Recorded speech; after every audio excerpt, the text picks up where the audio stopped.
కనిపించే 3 సింహాలు చట్టానికి, న్యాయానికి, ధర్మానికి ప్రతీకలైతే కనపడని ఆ 4వ సింహమేరా పోలీస్.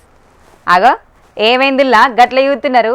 ఈ యాంకర్ బుజ్జి వార్తలు చెప్పి తీర్చిపెట్టి పోలీస్ స్టోరీ సినిమాల సాయి కుమార్ సార్ డైలాగులు కొడుతుందేందని పరిశాన్ అవుతున్నారు కదా.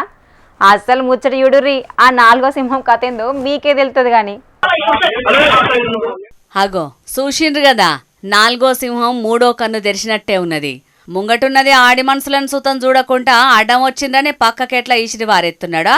ఏంది సారు ఇంట్లోకొచ్చి మరి గిట్ల దౌర్జన్యం చేస్తున్నారని అడిగిన పిల్లగాని సుతం, మేం పోలీసోళ్ళం గిట్లనే చేస్తాం, నువ్వేం చేసుకుంటావు చేసుకోపో అని పిల్లగాన్ని ఆడికేంచి బయటికెళ్ళగొట్టిండు ప్రకాశం జిల్లా మర్రిపూడ పిఎస్లో సీఐగా కొలువు చేస్తున్న రమేష్ బాబు అనే గీ పోలీస్ ఆయన.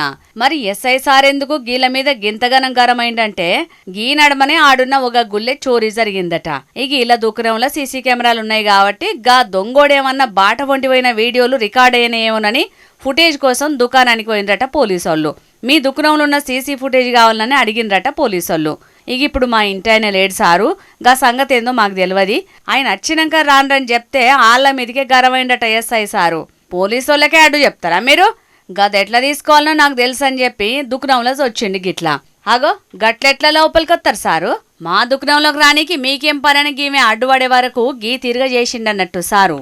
అయితే అధికారం ఉన్నదని మేమేం చేసినా నడుతుందంటే కాదు, ప్రతిదానికి ఒక పద్ధతి ఉంటది.